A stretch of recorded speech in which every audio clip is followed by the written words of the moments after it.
மழை கட்டு சென்று கீதம் மலைகளினாலும் கருவை காட்டு மழை கட்டு சென்று கீதம் மலைகளினாலும் ஒரு ஒளியாய் பறித்தெடுத்தார்.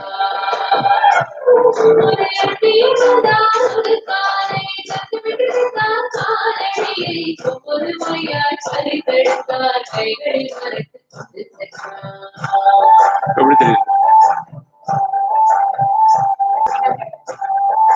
இதுதான் எப்படி தெரியுது?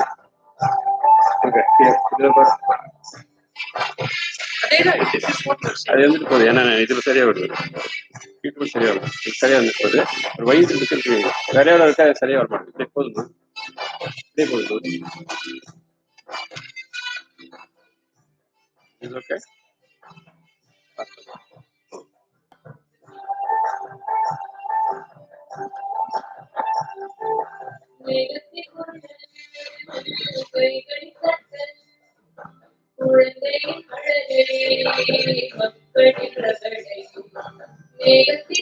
Summer is of brightness. When you put YouTube, then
Kumar, அம்மா வணக்கம்.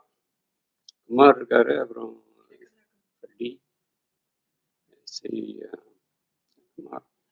நீ இருக்க, அப்புறம் Deepika is there. Okay. You hear me? Yeah, I can hear you, Freddie. Thank you. Hi. Kumar, you are in a different place than Amma. Okay. Amma, வணக்கம். நல்லா இருக்கீங்களா? இங்க இருக்கீங்களா குமார்? Okay okay. இது வச்சிருக்கேன். Okay, thank you thank you. கடைசியில முடியும் போது நான் தமிழ்ல பேசுறேன் நான் உங்களுக்கு. ஓகேயா? கடைசியில.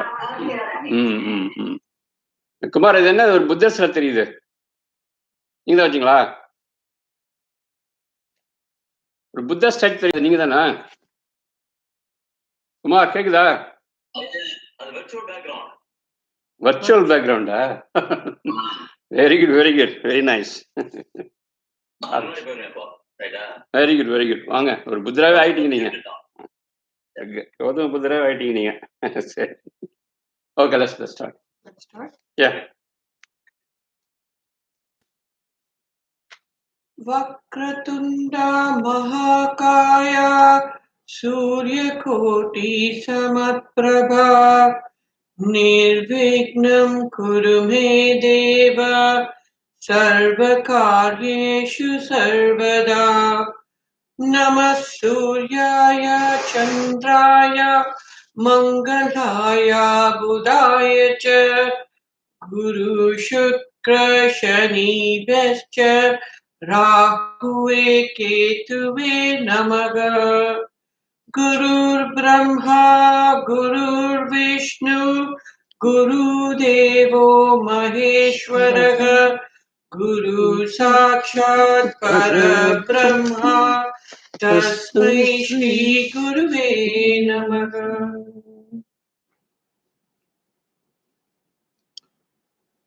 Inhale deeply. Exhale deeply. Inhaling, say Va by breath. Exhaling, Si by breath. You know Sushumna Nadi, through Sushumna Nadi. Follow me through. 7 times.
Kriya Babaji Namo. Om Kriya Babaji Namo. Om Kriya Babaji Namo.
That's pranayama. Inhale deeply, exhale deeply through your Sushumna Nadi. Inhaling Va through your breath and exhaling C in your breath. Follow me through 7 times. First pranayama.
Step 2 pranayama, halfway through.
Step 3, pranayam.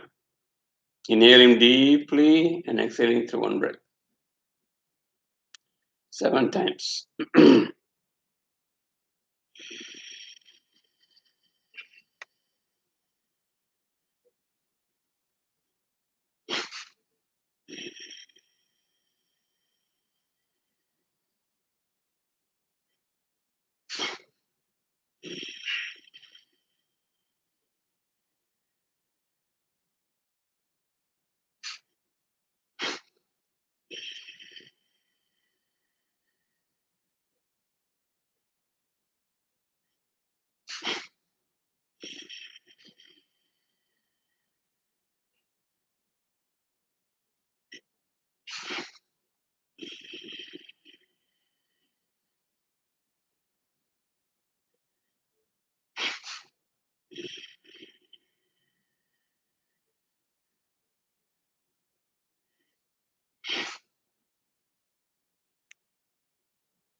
I can't see. Can you see it? I need to see.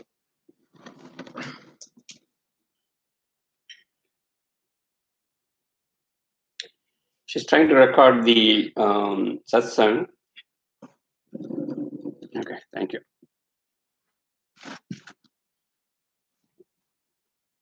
Okay, so we're going to pray for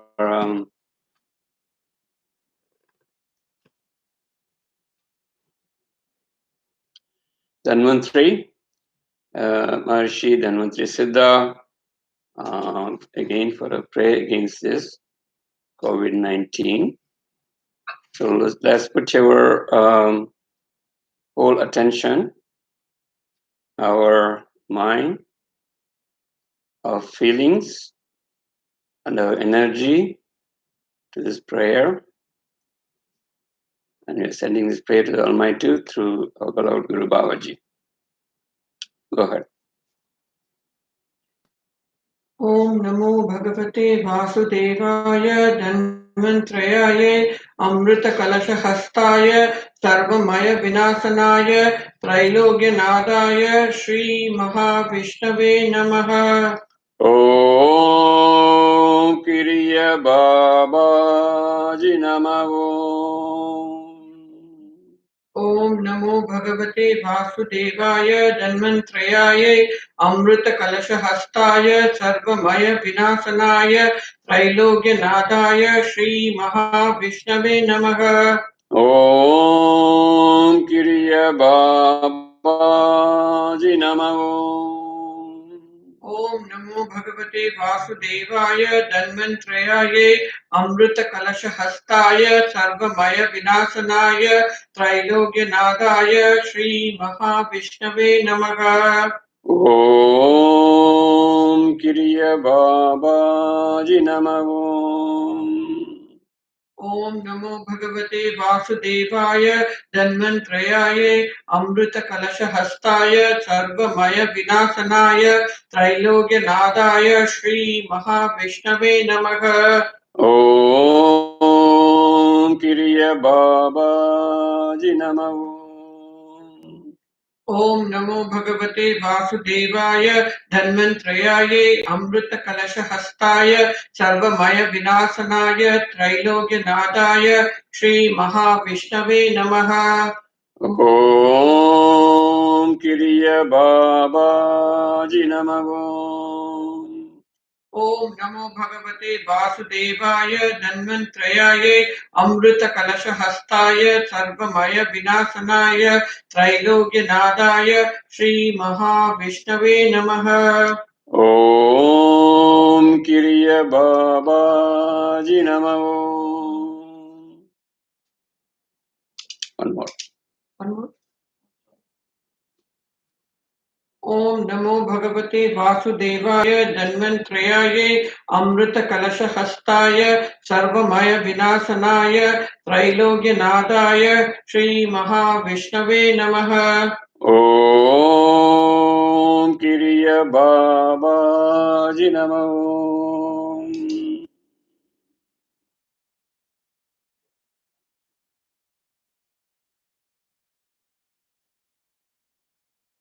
The breath, Sushumna breath, or Sushumna Nadi breath, it is also called Ujjaini breath. Ujjaini breath. I didn't explain too much on this, but I think I have to let you know. I have been here for some time, so you should try this breath definitely. And Nideta, in your first step Kriya Yoga, did they teach you, did Marshall Govindan teach you the Ujjaini breath?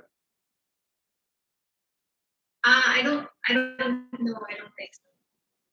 He asked you to do the normal breath for all the 16 Kriyas? For the first one, he had the different pranayama for each day of the week. Right. But the breath itself is not a normal breath. It's a different kind of breath. Yeah, every day is a different breath. Yeah. With the tongue roll, the kakra, the mudra, where you have the tongue hold to the back of your. It's called Keshari Mudra. Keshari Mudra. Yeah. It's called Keshari Mudra. That is fine. Yeah. But okay. This stuff we have been talking about the Sushumna Nadi breath, Sushumna Nadi breath. It's also called Ujjaini breath. How many of you noticed when you sleep, when you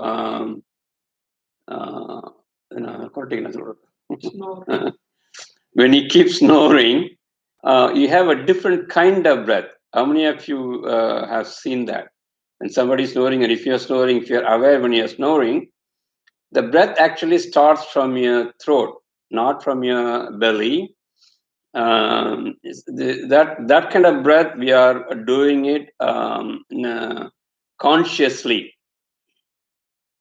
You can try that, and it is the breath which is going through your Visuddhi chakra to your tonsils, and then it goes to the third eye. That is a proper definition. If I don't want to stress too much on this, but it will come naturally.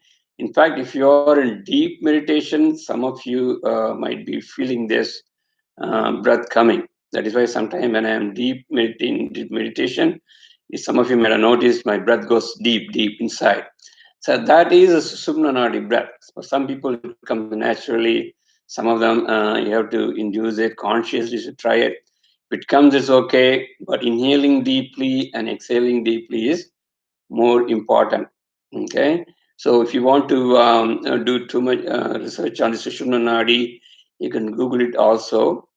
Sushumna Nadi is the center Nadi between Idagalai and Pingalai. Remember, Idagalai is the left nostril breath, and Pingalai is the right nostril breath, and Surumanai is the center one. Surumanai is center one. Consciously, it's very difficult to breathe through Sushumna Nadi. So we can do that using this method of focusing on from your throat through your tonsils, the little tongue there, and then to the third eye. Okay, try that sometime and it'll come out naturally. But again, do not stress too much on this when you're doing inhaling and exhaling. Now you are familiar with the with the pranayam, inhaling deeply. Then try a little bit stress on this; it'll come to you. So any question on the Ujjaini breath? If anybody wants to comment on it, or anybody want to say something about this breath?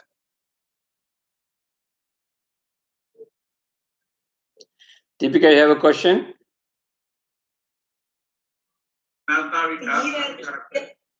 Manohar, I have a question. Yeah. So the Ujjaini breath is the breath which starts from the throat and then goes down and then to the third eye? Yeah, the what is really happening is you are the Surumani Nadi or Sushumna Nadi is exactly located from your Muladhara all the way to Sahasrara.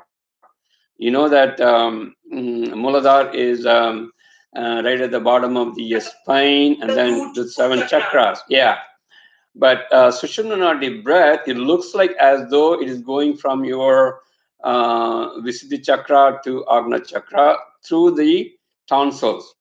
It looks like it actually you are breathing through the center nadi, but it feels like that. If you want to induce it consciously, then you can try it inhaling from your throat chakra.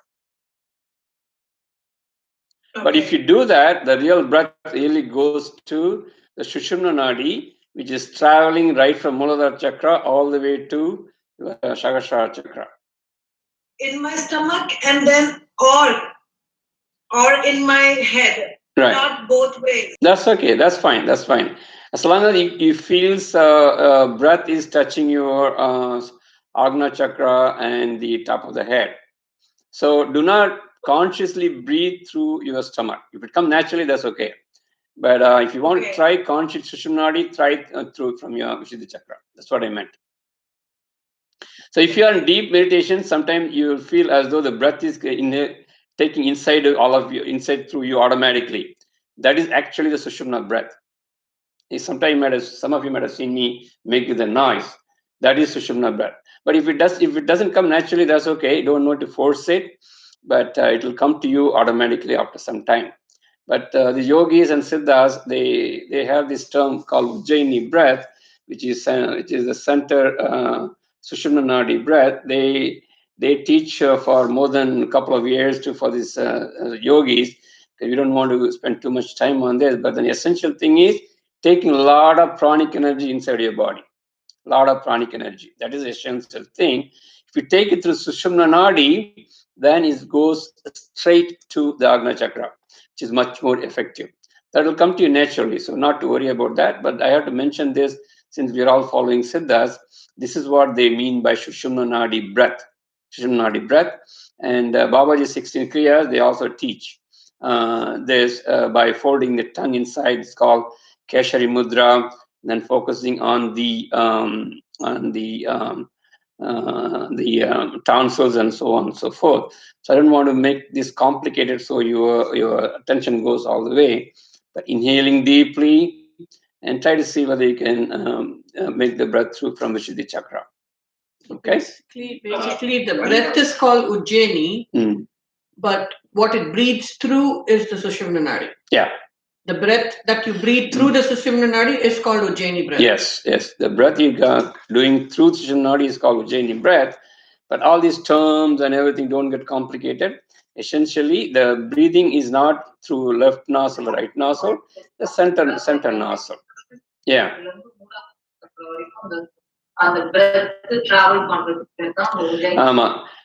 Sharmi, I was telling Amma earlier, at the end of the class, we are going to speak only in Tamil. Interrupt that time I will leave more on this. Okay? Yeah. Okay. Jesh, is any other comment you want to make? That's it? I just wanted to clarify that. Just one more adding to this thing. Shamji, you're here. Yes, go ahead. Ujjaini breath. You want to say comment on this?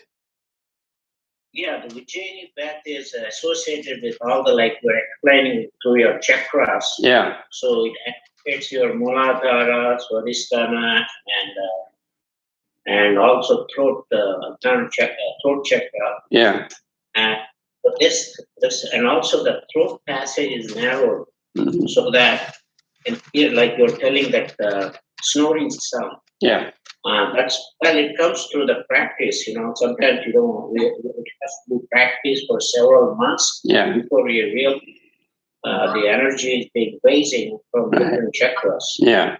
So it's also practiced in Ashtanga yoga also is practiced.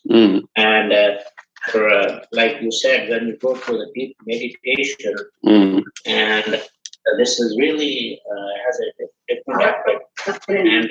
And as I mentioned before, you need to have fresh air, and you need to practice when there's fresh air coming through, and that in a closed room. Yes, thank you, Shamji. Thank you. Airflow should be there. Yeah. As a Siddha follower, I don't want any of you to get scared or thinking of feeling, I can do this Ujjaini breath and all those stuff. So from simple, we are getting to slowly to the complex stuff. So inhaling deeply is the main thing, and meditation. For some people, it will come automatically. Yes. Any other question? Yeah, and also this should be practiced under the guidance of a guru. Yes, definitely. Freddie, are you okay with the Ujjaini breath? Yeah. Yeah, I just wanted to mention something. Now, when I'm doing the breathing techniques and everything, but I read when I inhale and exhale that I read somewhere that you should hold it and count it before you. Yeah. You're right. So that is called Kumbhaga breath. We don't do Kumbhaga that much right now because Kumbhaga is a little higher stage. Some people may not feel good, and also there is some ratio when you take Kumbhaga, inhaling certain matras at time, holding the breath for some time, and then exhaling for some of the time. Yes, I know that kind of practice also will advance, but right now we're not doing it. We're mainly focusing on getting a lot of pranic energy. Okay. Yes, we'll come to it maybe later on, and it's just like Nadi Shuddhi. Some people do holding one of the nostrils. They try to do Nadi Shuddhi and then do pranayama and everything. That is okay too, but we are concentrating mainly on the important things as a samsari or a person who is in family life, how much we can get the maximum benefit. So in Siddha's way, we're trying to get all these techniques modified or adjust in such a way all of us can do it in a short time, maximum effect. Okay. So yes. Any other question? Anybody else? And also, this has to be done with some chin mudra. Yeah, Shamji, they say a lot of restriction and a lot of things. I know what you mean. So that sometimes even different gurus teach differently, and they want so much, and also say you have to use this yama first, pranayama and niyama, and then only you will come. Yes, there's a lot of restriction there. Since we are following Siddha's path exactly. Some of the things are modified. Some of it will be modified. You're right. If you do with the mudra, it will be much more useful. If you do with the Keshari mudra, it is good too. So there are a lot of things are there. As you say, you're right. Yeah. All right. Any other question or comment? So we'll move on. Okay. And of course, when we are doing initially, when you are started the first breathing before meditation, when you do, try to relax your body as much as possible. First meditation, first breath, first pranayama, inhale and exhale 7 times from head to toe. Relax completely, and then you go. Okay, that is also understood. Make sure that also be done and relax. And if you can do in a particular Padmasana, where you put your right leg on the top of your left leg, that is good. Or if you can't make it for some reason, you can make Shukhasana. Shukhasana is something comfortably sitting. Or of course, if you cannot do it, if some people cannot sit for a longer period of time, in the chair or the couch also, that's fine. The main important thing is keeping your mind and body with yourself together. Then along with your breath, your mind, body, breath, your soul, everything together. That is the main practice. Okay. Yeshi, you want to say a few words about the last class and then we'll move on? Last class we talked about Chittakudam, which was one more technique how to focus on the third eye, and he showed us the position of it. It is between the 2 eyes, and then where the 2 eyes meet, where your middle finger touches. Can all of you hear Jeshi right? Can all be hear her? Can you hear me? Yes. Okay, go ahead. Okay, so basically your two eyes and where it touches in the middle finger touches, and that is where your Chitrakutam is there. And this was told that it was a very powerful meditation, but this meditation has to be done only after transcendence, because the first meditation, which has to be done with the Bija mantra, and then when you go into the second meditation, that has to be done with the third eye meditation. So our focus was why we are doing this, because our focus is on Kriya meditation, and our purpose is for diseaselessness, agelessness, and deathlessness, and that is what we are being taught here in the Siddha way of teaching. And we also mentioned that there were different types of meditations that can be used for focus, but we are using following this path. Now, Chitrakutam has been cited by many siddhas in the Twilight language, and he wanted to explain that because Chitrakuta is used, this type of meditation, the siddhas used in their poems to relate to focus on untying those knots that we were talking about. There was a question that he also explained between Ashtanga Yoga and Siddha Yoga, and he talked about the relationship between the two. And we are going to be following Patanjali Yoga, which was the first part we were talking about was your Ashtanga Yoga. Patanjali is one of our most important 18 siddhas. He was the original spiritual scientist, and he put all the yogic concepts into Patanjali Yoga Sutras. Now, there are many ways that this Patanjali Yoga Sutras have been interpreted, and also in different languages. And the yoga for learning Guru Patanjali is always being mentioned during transcendental meditation. Now, Patanjali Yoga put these yogic constructs into different sutras, and first sutra talks about the mind. Sutra in Sanskrit means knot, and to take out these knots is what we are how the mind has to be in a transcendental state. Now, the Ashtanga Yoga that Patanjali mentions are usually called as the 8 limbs of yoga, unlike the 8 steps of yoga. And the 8 limbs of yoga are as follows: Yama, Niyama, Asana, Pranayama, Pratyahara, Dharana, Dhyana, and Samadhi. Those are your 8 limbs. It is originally, a lot of people interpret as finishing one step and only then moving on to the 8th step, but that is where it differs in our discourse, because here we view all the 8 Ashtanga yogas as part of as a limb. So all these 8 steps have to be followed simultaneously for practical purposes. So we went on to talking about each of them just to give a glimpse of what they are. We talked about Yama.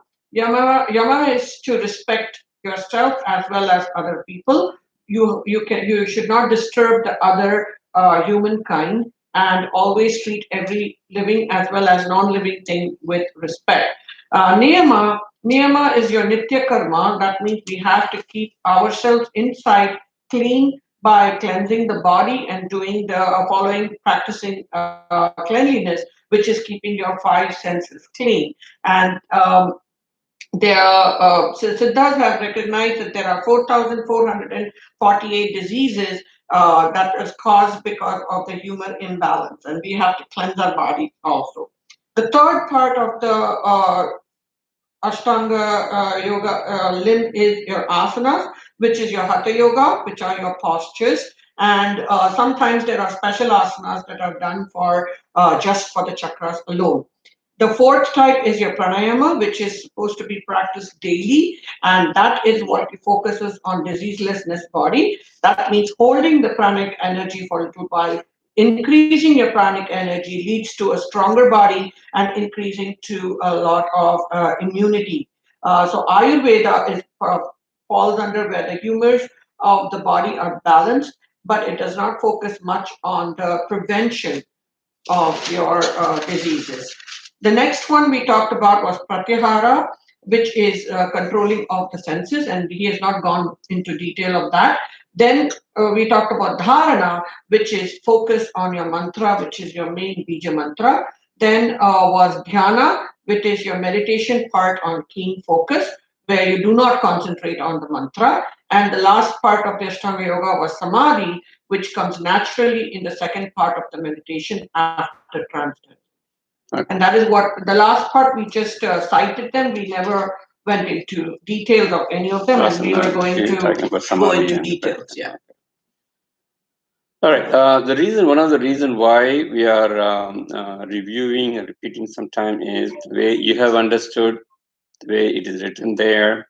If there's any difference or you have any doubts, let us know. All right. So if what I have told you, if it is different from what is written there, you can also always find the answers also. Sometimes it does happen because remember the interpretation of some of the Siddha's concepts, even the Vedic concepts, is makes different depending on one's own level of spiritual evolution. So that is why it's almost like somebody touching an elephant and is touching only the leg part and then have an imagination, the ear part, another imagination, head part, another imagination. So the glass which you wear, if it is transparent, the whole picture is seen. If it is going to be a colored glass, yes, you will see color. So it differs for different people. That is why we follow our gurus, Babaji's teachings, and we take all of them. So if there is any difference, let us know. So we will talk and discuss. That is Siddha's way of teaching and learning. Okay. All right. So with that, now we are going to go a little deep into each of these steps. Now, don't forget our basic understanding was potentially is 8 limbs, Ashtanga Yoga, is little different than 90% of the people interpret and follow. There's a little small difference there. Whether you call the difference between North and South or between Siddha and Ayurveda, whatever it is, Siddha's way of teaching is not to make people get scared of these yoga techniques. Make it simple, make it available to everybody. That is the grace of Babaji. Babaji was the first one who took all the yogic techniques, practices to common level people like us. So thanks to Babaji, we are learning so much information, what people have researched for such a long time, thousands of years in Himalayas and other places, all the hills, in penances. They meditated, they followed themselves as examples and identified some of these very highly evolved concepts, and that we are talking about and we are following. Okay, so do not think these are all as because it is simple. It is very easy. So thanks to Babaji, we are getting some of the knowledge of all these diseaseless concept, even deathless concept through our meditation, pranayama, breathing, and everything. Okay, so if there is a difference between what you have been taught before, and there is a small difference there, please ask questions. I can explain to you, but it doesn't mean Siddhas are wrong. Siddhas are never wrong. I always, for me, if anything, I don't know what is right or wrong, I go back to Siddha's poems because they are the real scientists. They are the one who really prove what they say is right. They not only preach, they practice. They have practiced and they show the result. That is why you see Babaji is still living today. That is why you see still the 18 Siddhas are living today, even though thousands and thousands of years they are living. And their scriptures are there. Their written part is also there, available to us, unfortunately only in Tamil language, which Babaji has helped us to bring it to all the people around the world. So if there's any difference between what you've been taught, what we are saying a little different, please let me know. So one of the main difference which I brought about last class was taking this 8 Ashtanga Yoga, 8 limbs as limbs itself. Limb is attached to your body. It is not, so limb has to be practiced every time. It is not that you practice Yama once and then forget about it, go to Niyama and then forget about it, go to asanas, forget about it. It's not like a steps. Of course, there needs to be some discipline. That is what we are going to talk about today. What are these for? In fact, if you go deep into the literature of Patanjali, to study it, he starts from Samadhi Pada. The first lesson, first group of sutras is about 30 or 40 sutras, is about Samadhi Pada. All of you know Samadhi is the last step in the Ashtanga Yoga. Okay, starts Yama, Niyama, Asana, Pranayama, Pratyahara, Dharana, Dhyana, and then only Samadhi. But Patanjali starts with Samadhi Pada. So he's not following the steps? No, he knows the steps, but he is talking about it's not the steps which is more important, it's the limbs, the way you're following is very important. Okay? So now, whatever we have been practicing right from the beginning, they all include in these 8 steps. They all come under these 8 steps. Little more deeper. We are going a little more deeper. We are making sure that we can follow these steps according to our own identity, according to our own karmas. Because remember, our soul has a lot of impurities. That is why karmas, we call it karmas, prarabdha karma, sanjita karma, agami karma, and all those karmas are there. That is why we are taken a human birth to remove all of them to go to the higher level. Remember that. So when we have these karmas attached to our soul, naturally we're not in line with nature, the way of nature is functioning. Of course, if we are too much out of line with nature, then nature is going to punish us. That is what we are going through also. COVID-19 is nothing but the whole humanity has fallen down from the line of nature. How many of you heard recently that the ozone hole has been fixed on its own? Remember how many people tried? You heard of it, Deepika? Isn't it amazing? Yeah. People have been used. It was like it has never happened before in history. Right. See, that is how nature functions. There's a lot of evidences there. You can get the evidences right from looking at it. So nature is really giving us some of these lessons.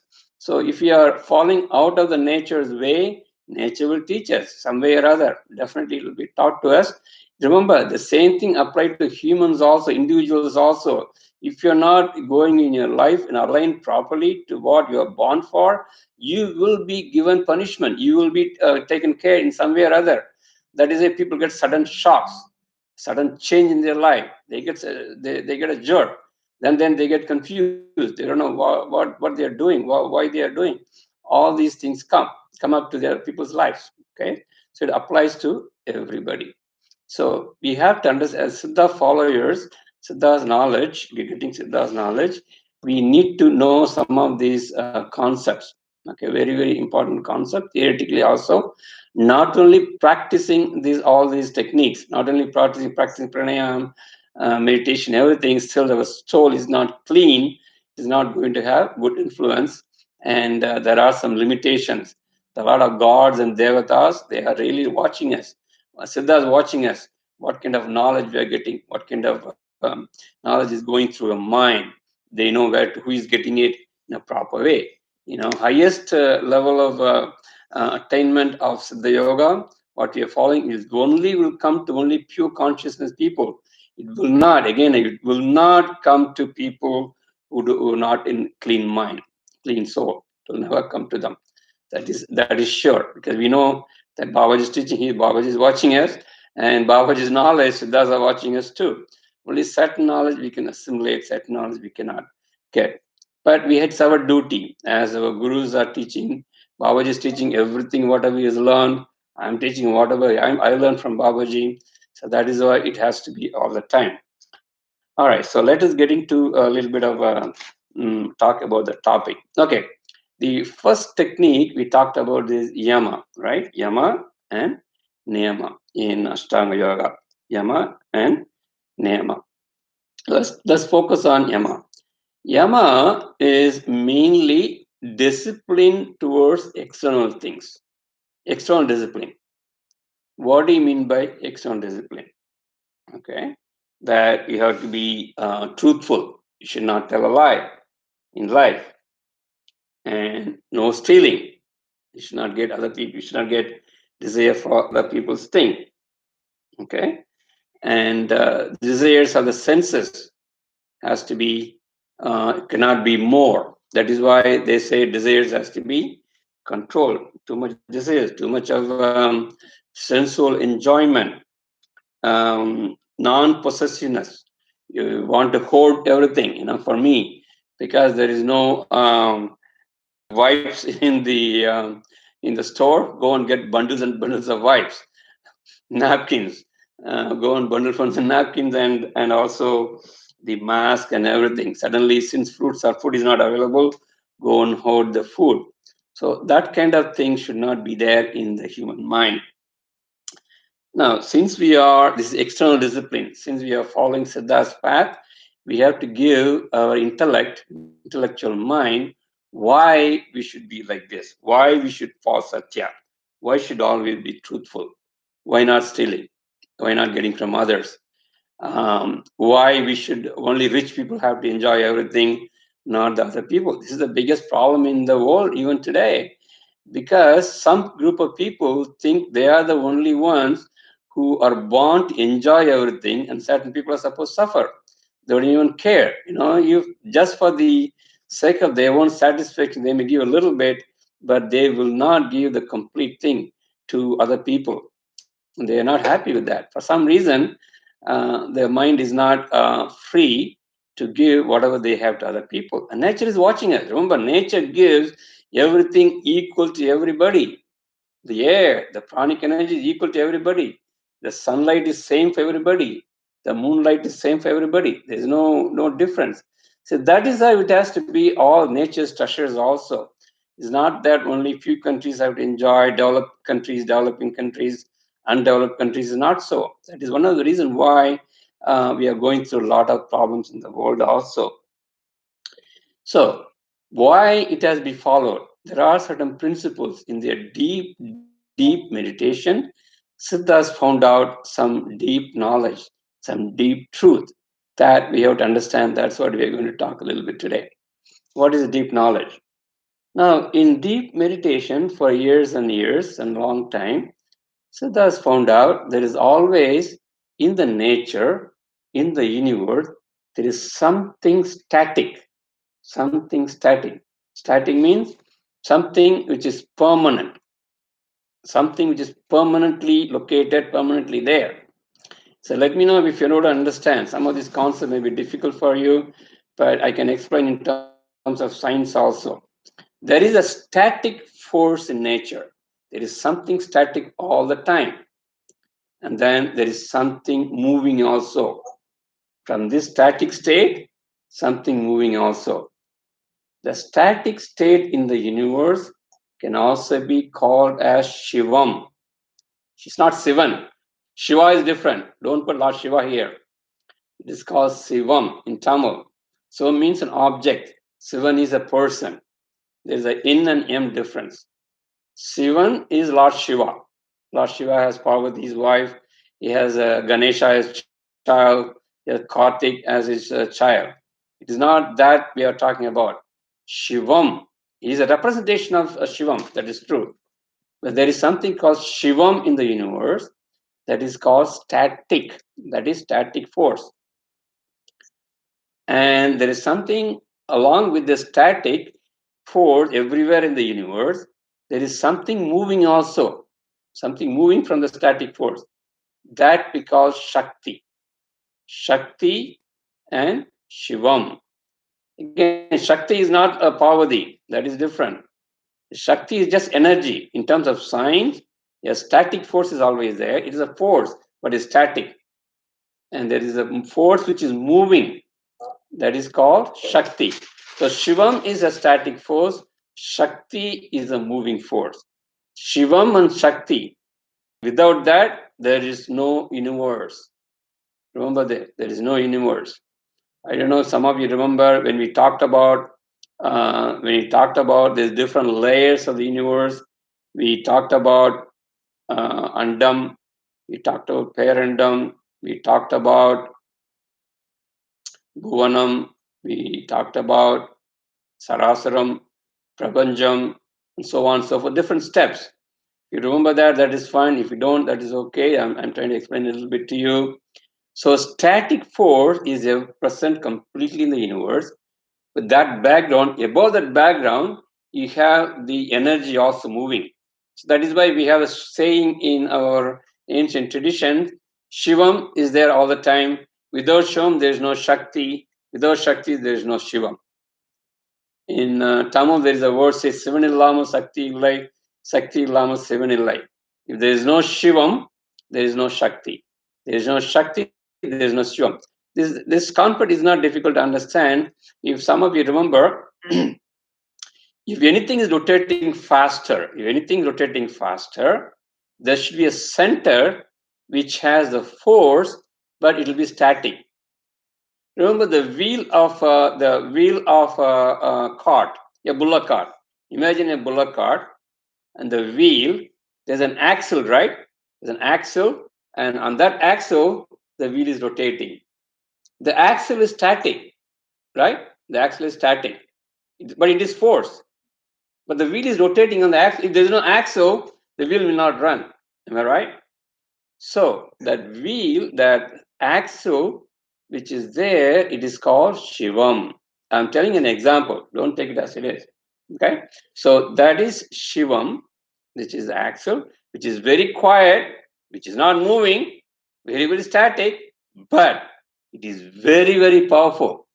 Powerful in the sense beyond imagination. Beyond imagination. Very, very powerful. That is Shivam. And Shakti, imagine as a moving wheel. Shakti is a moving wheel. Shakti is a moving wheel. And that Shakti comes because there is Shivam. There is no Shivam, there is no Shakti. Okay?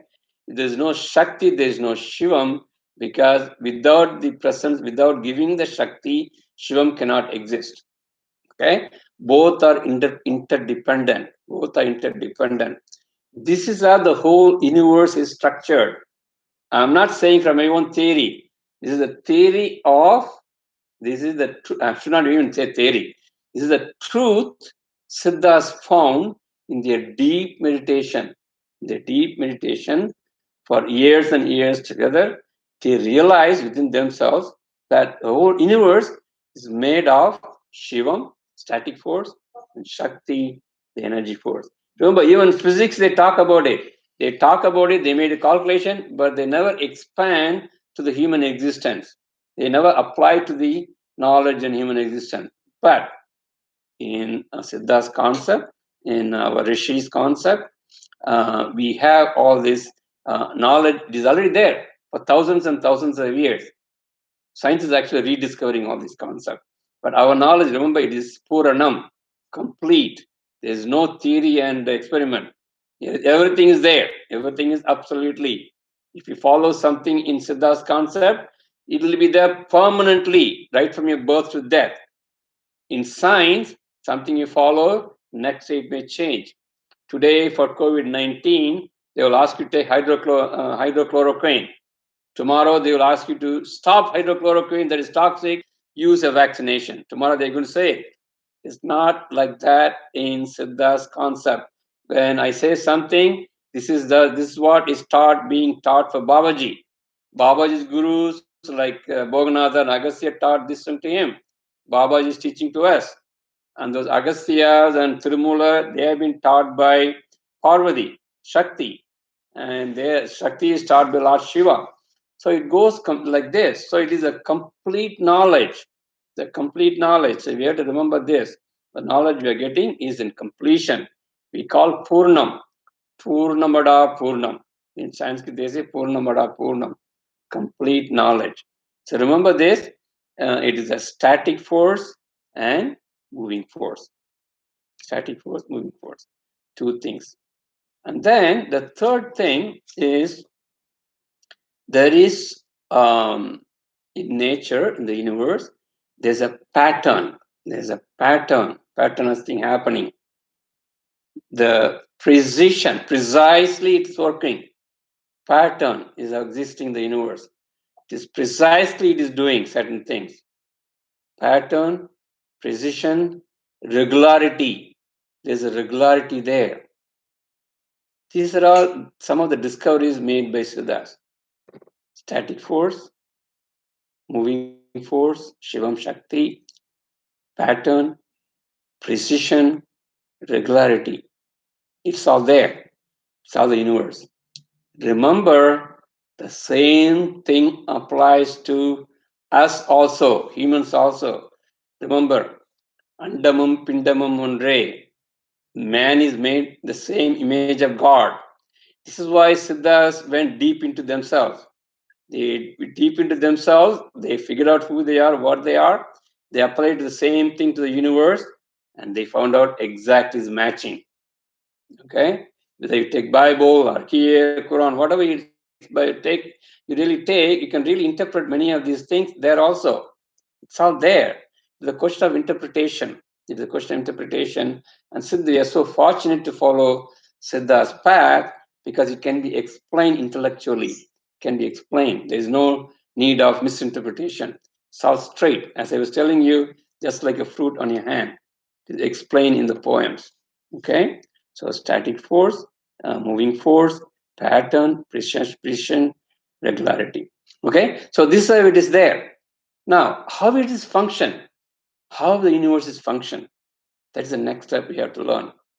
Now, remember the reason why I'm telling all this under yama, why we have to be not truthful, why we should not steal, right? There's a logical reason should be there, right? This is what I'm explaining. Once you understand the nature, you never want to do all these bad things. Okay? So pattern, precision, regularity, and Shivam and Shakti, first part.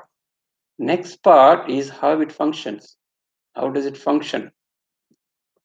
In terms of Karanam, Karyam, Palan, Parabalan, and then reflection. I'll tell you in English also. There's a reason. First, a reason starts. Okay. Reason, Karanam, Karyam, then action. Karanam, Karyam, reason, action, result. That's Palan, result. Something happening. Result. Thodar Payan. Continuous because of one result, something else is going. It's almost like a chain reaction. Reaction, action, chain action, chain action. Okay. And then reaction, reflection. Reaction or reflection. What is it saying in Tamil for reflection? Karyam, Karanam, Palan, Todarbalan, Pradibalipu. Pratibal. Reflection. Pradibalipu. Pradibalipu is like reflection. So in English, we say action, result, chain action, and then reflection. Action, chain action, and then reflection. Imagine now, take the same concept to atoms at the atom level, at the atomic level, at the scientific level. All of us studied about nucleus, right? Static. Nucleus is there. Static force. Of course, we know about proton, neutron inside. That's a different thing. All of you, both Jeshi and myself, we are chemistry teachers. We know we talk about in terms of chemistry also, right? So inside you have nucleus, and then you have electron going around. Now I'm sitting here, and I have this paper I have next to me. This paper it looks like a paper, but is made of molecules, carbon molecules. And each molecule you have atoms. And inside it looks like a paper, but there are atoms inside. We are talking about those atoms at this point. Okay, to Yama and Yama. So inside you have molecules. Inside the molecules you have atoms. Inside the atoms you have nucleus, and you have electron going around, action, and there's a magnetic force coming out, and the other atoms are moving, and our molecules are formed. Because the molecules, you have a paper, joining a paper, you have a color, you have a paper, so this coming up. So that is action, result, continuous result, reflection, so it keeps on going. I'll give you another example in terms of real life. In real life, how it happens. There's a guy who has a boss in the office, right? He has to obey the orders of the boss, otherwise he'll lose his job. Okay. For some reason, the boss wife did not cook properly that day. Okay, he goes and boss takes the food. The food is salty. Now you cannot tell his wife it is salty because she will get angry. He won't get food next day. She has to keep quiet. But he gets angry. He gets so mad at his wife. He doesn't know what else to do. The anger is still in his mind and body. And then this worker comes and he is telling some good news. Boss, I have found out something, and this is the way we can plan for our company for the next stage, and we can get profit out of this. And the hell with the profit. Then the boss gets angry with the guy, the worker. Hell with this profit. I don't care. You guys don't work properly. You always give a lot of leave and everything. I can't give it anymore, and you are losing money. And get out of my sight. He gets angry with the guy. Now, listen. Wife's cooking, the boss getting angry. The boss is not getting the good news from the worker, and the worker doesn't know what's going on with the boss. So he gets so mad. At the end of the day, his mind is always thinking about this. Why the hell the boss getting mad? Maybe I did something wrong. Maybe that day I did something wrong. Maybe he found out. Maybe he's going to get fired. Going to fire me. That's why he's angry. Even for good things, he's not appreciating me. He keeps on thinking. Goes to his house, and then the wife keeps some food for him with a tea and everything as a tiffin or whatever he's supposed to get. And then he keeps on munching and try to munch the stuff. A little hot, little warm. The food is a little warm, so he bits his. It gets too hot, little hot for his lips. So he gets so mad at his wife, he just threw away the food. The wife lovingly made for him. He threw the food away. The wife gets angry now. Why the hell the husband is getting mad? I was waiting for him. I was cooking such a nice food for him, and then he's getting angry. And she gets angry too. And then the child comes, the child of this couple asks for a cup of water. And she says, don't you see the cup there? Can't you take the water on your own? Why are you asking me? And then the child goes crying, Mommy, I don't know why you're angry. And keeps on, child is going. The reason I'm telling this story is look at this. What is the reason for all this happening? There's a chain reaction there. Right from the boss to the guy, to his wife, to the child. This is called a chain reaction. It's called a chain reaction. This is happening in the world. This is happening in the world. If a president of a country, if he's going to get away from some group of people, he's not giving enough money, then the money is not going to go to poor countries. Poor people is going to suffer. They're not going to get their food. So the chain reaction, if people are broad-minded, people are good, this reaction will be different. Same thing applies. Everything in the universe happens like this. There's always a reason. The reason for us today, as I always tell you, together there should be some reason because we are connected somehow or other. Otherwise, you won't be here.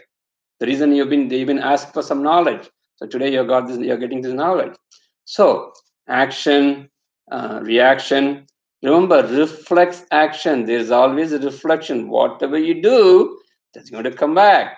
That is called karma. That is called karma. The reflex action is not going to end. The boss is not going to be like that all the time. If the guy figures out, if the clerk, the guy who got angry to his wife, he figures out this, then he's going to understand, this guy is nothing. This boss is, if his wife gets angry, he's going to get mad at people. So yes, there's something wrong with him. So he's not going to respect him. So that is a reflex action towards his boss. Understand? So there's always a reflex action also. Karma is also, if you do something bad in your past birth, it'll come back to you. If you're going to if you're going to be miserly towards poor people, somebody is not going to help you when you are in a difficult situation. So there's a saying in Tamil, if you do bad thing to somebody, the same day, in the evening, the bad thing will come back to you. The same thing. That is the way the nature is set up. Okay? The nature is set up with this, the static force, moving force, with these principles. So, if this understanding now come to Yama. So, if you are truthful, then truthful things will happen to you. If you don't steal, people won't steal your stuff.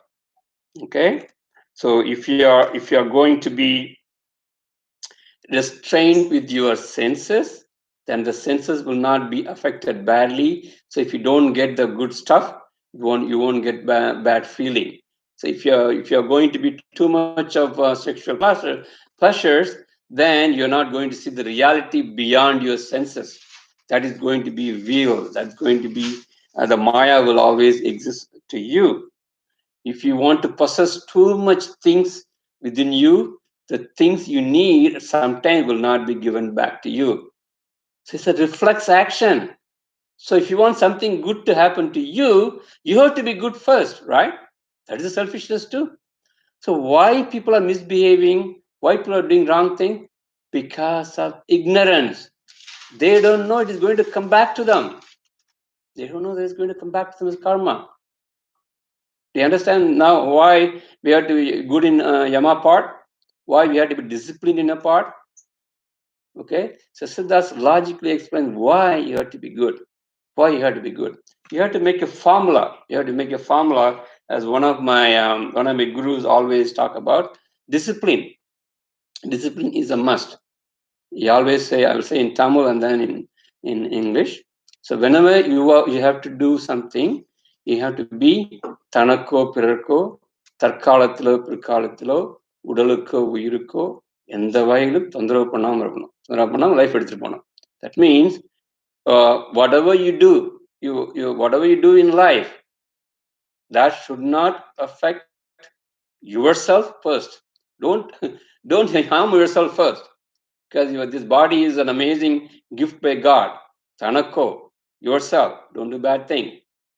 Pirarko, other people, do not do bad thing.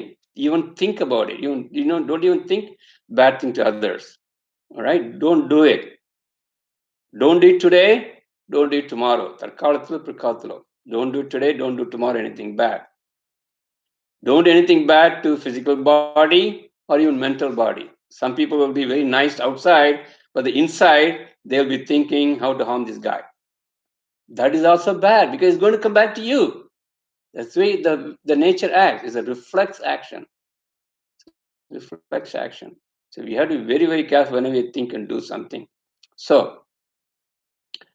you have to be very, very careful. This is called discipline, actually. Discipline, nothing but in your mind and your thought and your action. You take your life in such a way it is not bad or harmful to others. All the rest of the things fall apart. Everything will come underneath. Okay. So if you know these basic principles, Yama will automatically come. Discipline automatically will come to you, right? Discipline towards outside, discipline towards nature, right? Discipline towards nature. If you know the basic functioning of this nature, that's what's happening today.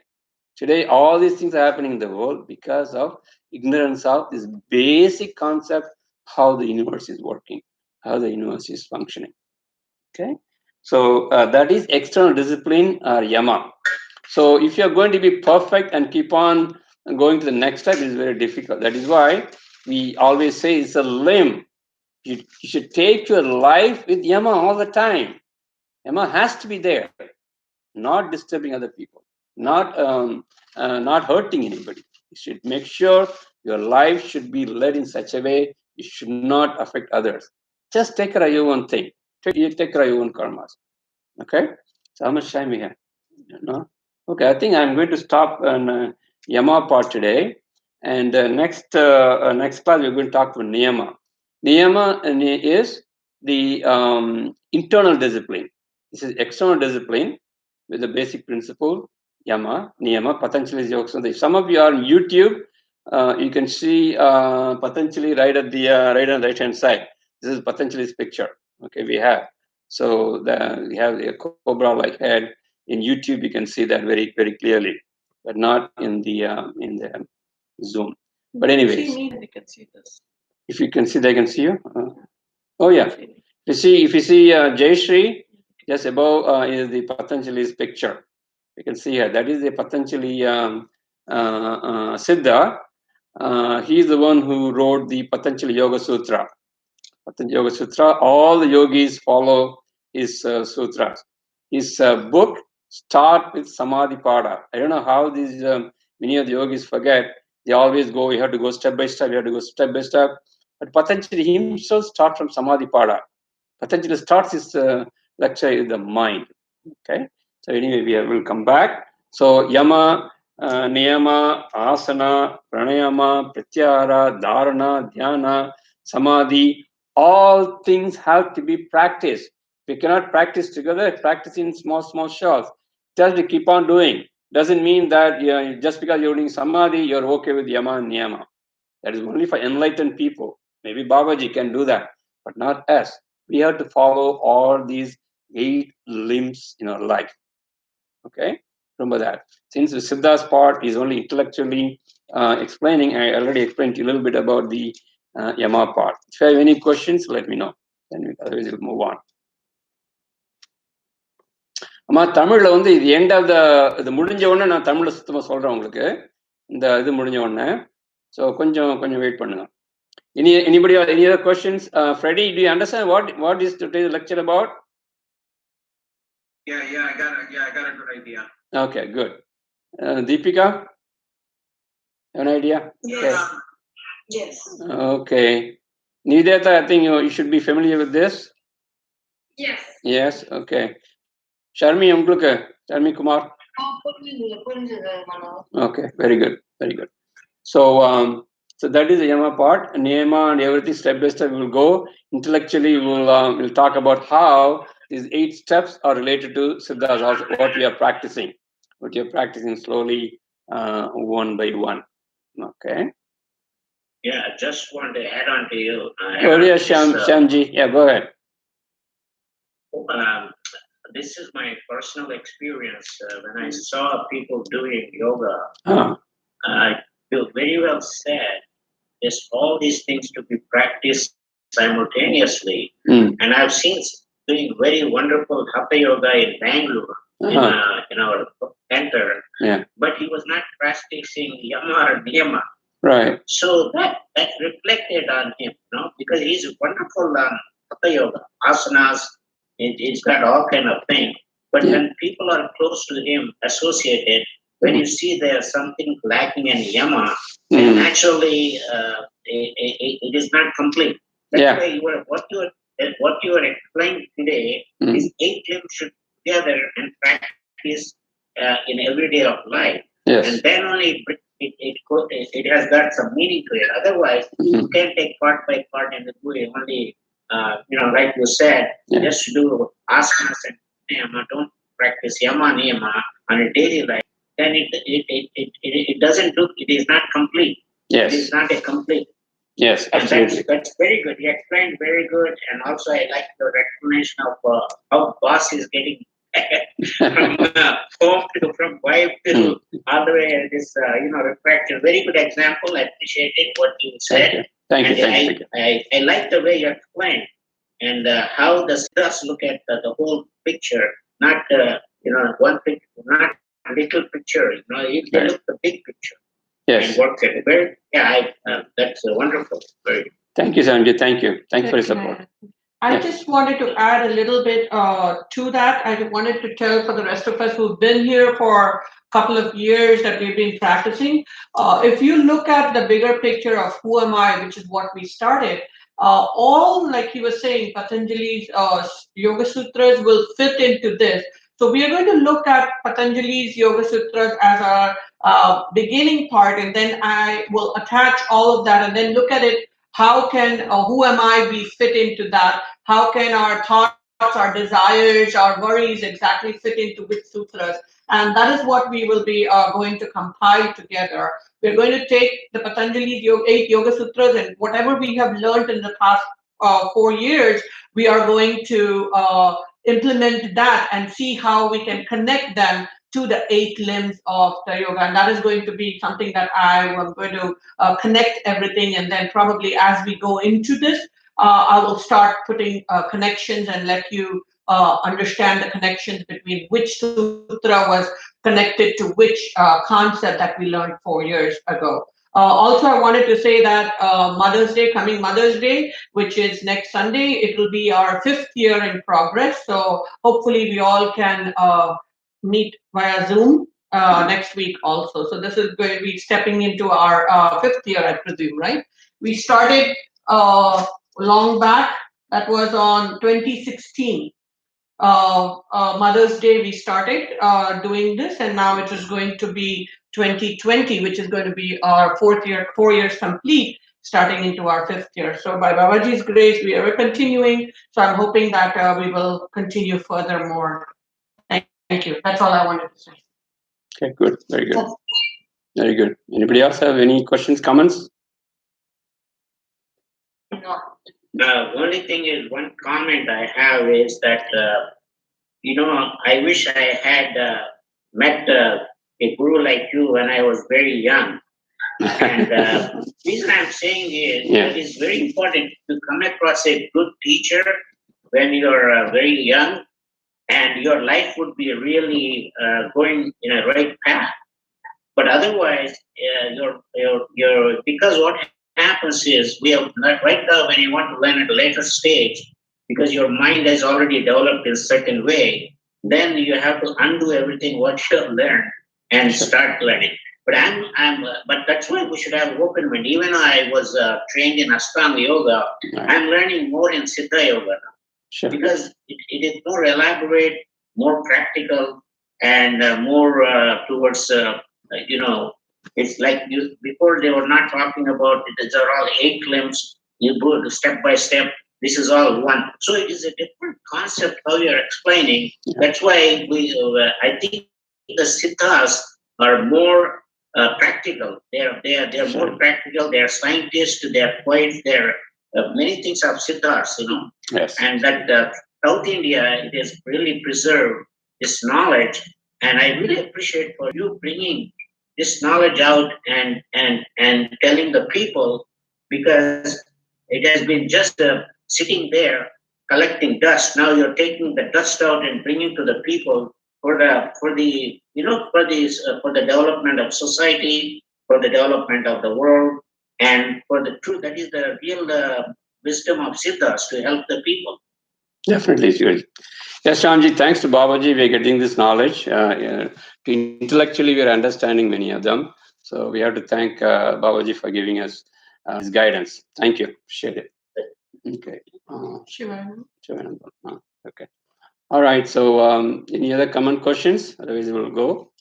We'll start Shivaya Nama. So we'll do the Shivaya Nama, and then you can say it in Tamil. Yeah. Everybody else. So Amma, நான் வந்து இந்த Shivaya Nama பண்ணி முடிச்ச உடனே those who are done, you may leave, and I'm going to speak in Tamil also to others, so they can also understand in Tamil. All right. So anybody else in different language, then you will do that too. So I will stay a little more. So rest of you can leave after Shivaya Nama once you finish it. Okay. All right. Om Namah Shivaya.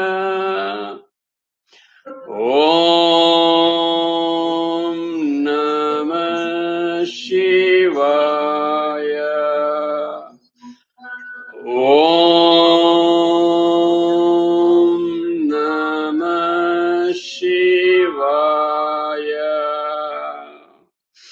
Shivaya Namah Yanavasima Mavaya Nasi Siya Namava Vashimayana Om Shivaya Namah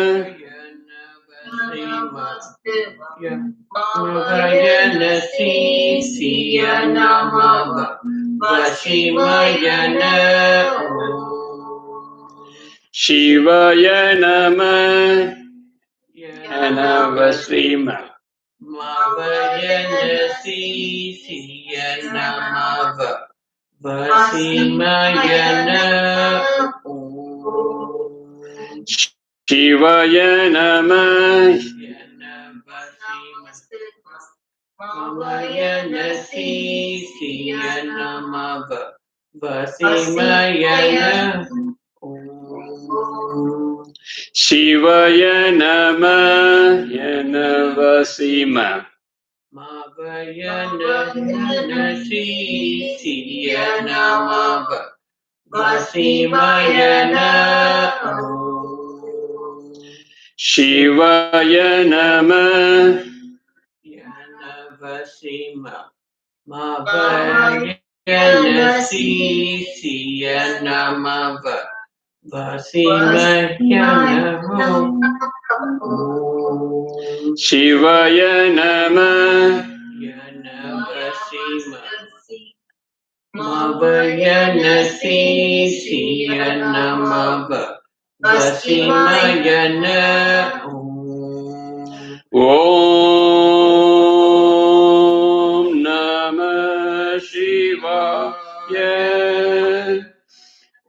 Om Namah Shivaya.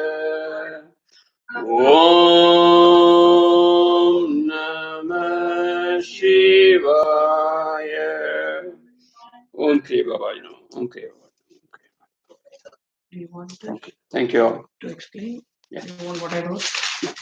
Thank you guys. Thank you. Thank you. Thank you and have a blessed week. Thank you. Welcome. அம்மா நீங்க தமிழ்ல சொல்ல போற நான் இப்போ தமிழ்ல கேட்கிறேன் உங்களுக்காக தான் சொல்றேன் இப்போ ஷர்மி உங்களுக்கு சொல்ல அம்மா பாய் சொல்லுங்க லலிதாவோட ஏதோ இருக்கு நாங்க நான் வந்து இங்க இருந்து இவங்க ரெண்டு பேரும் இங்க உட்கார்ந்து பாக்கணும் யாரு இந்த லலிதாவோட 50th பர்த்டேயோ அதுக்கு ஏதோ ஜூம் பார்ட்டின்னு ஒன்று இன்வைட் பண்ணாங்க.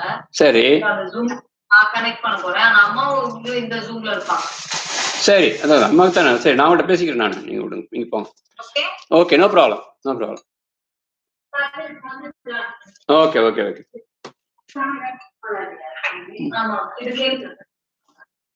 அம்மா கேக்குதா உங்களுக்கு? Okay okay. தமிழ்ல என்னன்னா பதஞ்சலின்னு ஒரு சித்தர் ஒருத்தர் இருக்காரு நம்ம ஊர்ல, கேள்விப்பட்டிருக்கீங்களா? அதான் அவருக்கு வந்து சிதம்பரத்தை இதுல ராமேஸ்வரத்துல வந்து அவருக்கு ஜீவ சமாதி இருக்கு. ஆமா அதான் ஒரு முக்கியமான ஜீவ சமாதி. அவர் ஆக்சுவலா வந்து ராமேஸ்வரம் கோயிலே வந்து அவர் ஜீவ சமாதிக்கு மேலதான் கட்டிருக்காங்க அப்படிங்கிறாங்க. ஜீவ சமாதியில உட்காந்துருப்பாரு, அதுக்கு மேல வந்து கோயில். எப்படி நம்ம இதுல ராகவேந்திர கோயில் கட்டிருக்காங்க இல்லையா, அவர் சித்தர் உட்காந்துருப்பாரு, அவர் மேல வந்து கோயில் கட்டுவாங்க.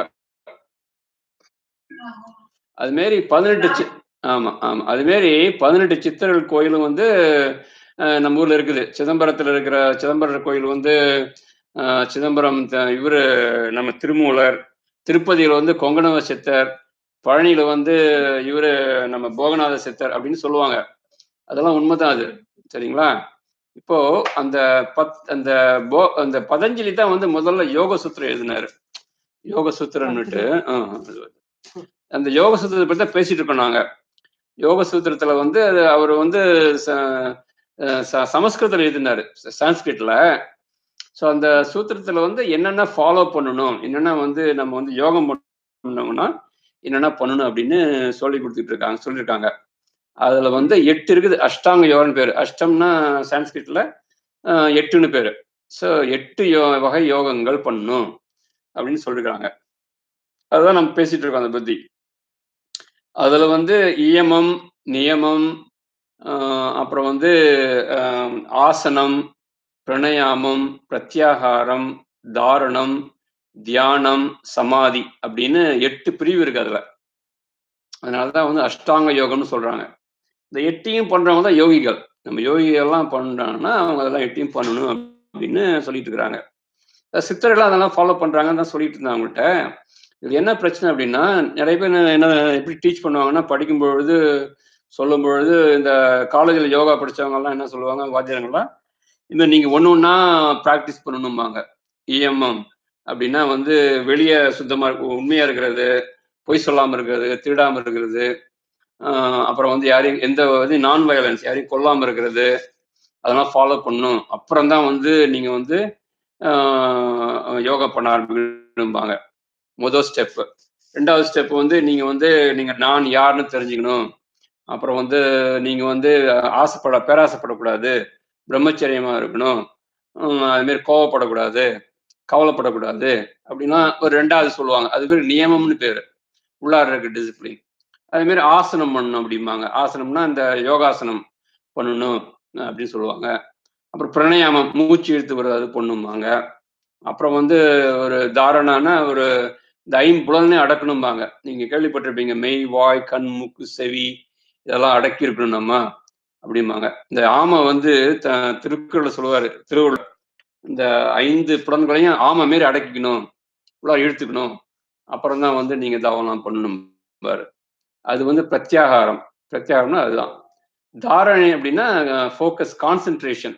ஒரு பொருளை பத்தியே நினைச்சிட்டு இருக்கிறது, கடவுளை பத்தி நினைச்சிட்டு இருக்கிறது, இல்லை அப்படின்னா இந்த சாமி சிலையை பத்தி நினைச்சிட்டு இருக்கிறது, அது மாரி இல்லைன்னா சித்தர்களை பத்தி பாபாஜி பத்தி நினைச்சிட்டு இருக்கிறது வந்து தாரணை, ஃபோக்கஸ், கான்சென்ட்ரேஷன். அப்புறம் சமாதி, தியானம். அதுக்கு அடுத்தது தியானம். தியானம் போது நம்ம பண்ணிக்கிட்டு இருக்கிறது தியானம். இந்த மந்திரத்தை வச்சு தியானம் பண்றோம். அப்புறம் அதை விட்டுட்டு அப்புறம் வந்து சமாதி. சமாதிங்கிறது வந்து அந்த அல்டிமேட், இந்த தமிழ நிஷ்டைன்னு சொல்லுவாங்கல்ல, இந்த கந்த சஷ்டிலாம் வந்து நிஷ்டைன்னு வரும்.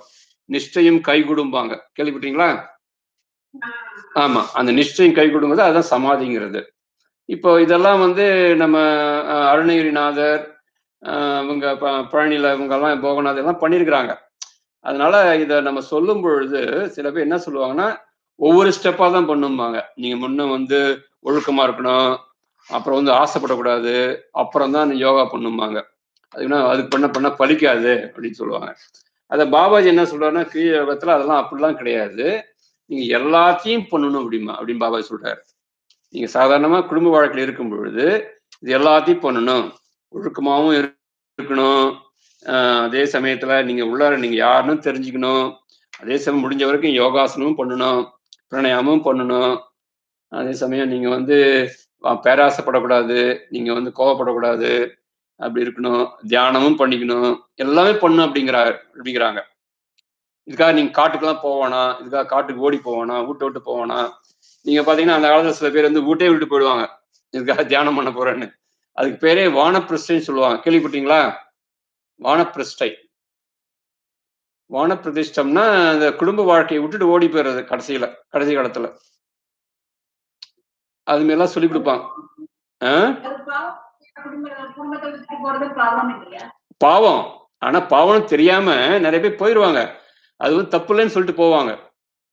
இதோட போதும் எனக்கு, நான் வந்து வேதங்களை நான் வந்து ஃபாலோ பண்றேன், இதுவரை குடும்ப வாழ்க்கை இருந்தது போதும், நான் உங்களுக்கு வேண்டியதெல்லாம் பண்ணிட்டேன், உங்களுக்கு வேண்டிய சொத்துலாம் இருக்குது, வேண்டியதெல்லாம் எழுதி வச்சுட்டேன், நீங்க இதிலே பார்த்துங்க, நான் வந்து உங்களை விட்டு போயிடுறேன் அப்படி போயிடுவாங்க.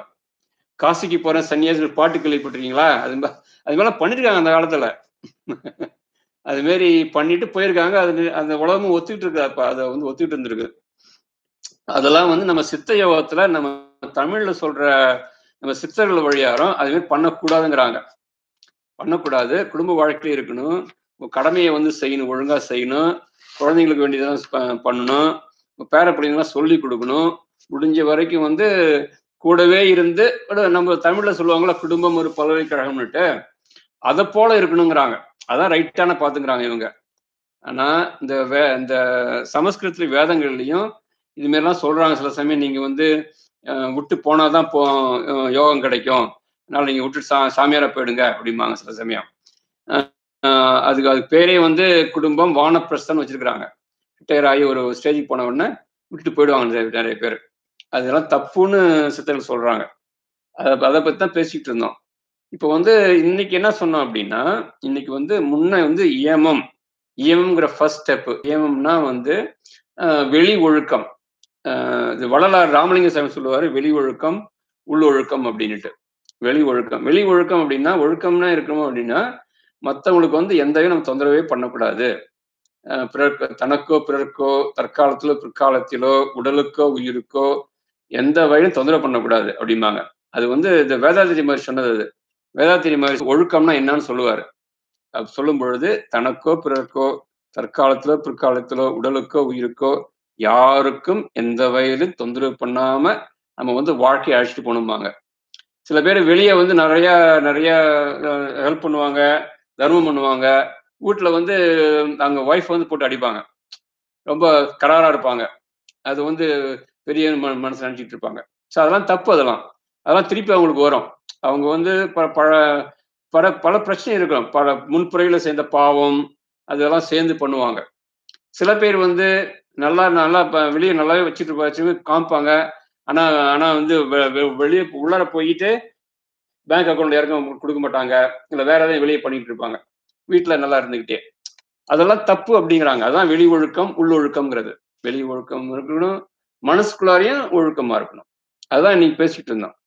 அதெல்லாம் வந்து பதஞ்சலி சொல்றதை நம்ம ஃபாலோ பண்றோம் அப்படின்னு சொல்லிக்கிட்டு இருந்தோம். இது உங்க கொஸ்டின் இருக்காது உங்களுக்கு?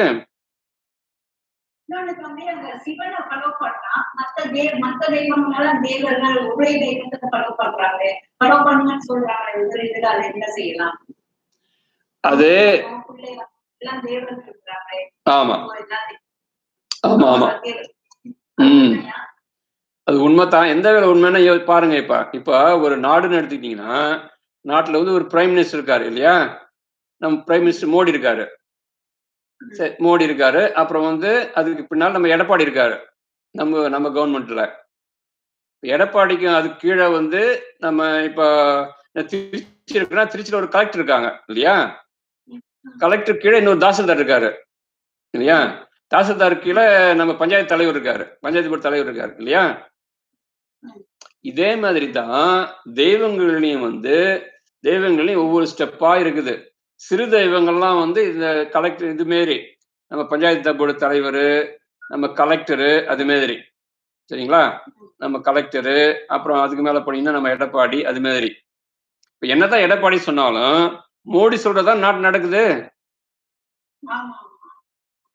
புரியுதா?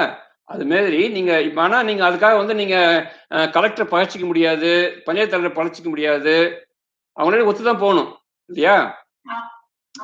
அப்போ வந்து நமக்கு இப்ப நான் வந்து இப்ப பஞ்சாயத்து போர்டுக்கு போய் நான் வந்து கையெழுத்து வாங்கணும், நான் வந்து இந்த ஊர் பிரஜைன்னுட்டு.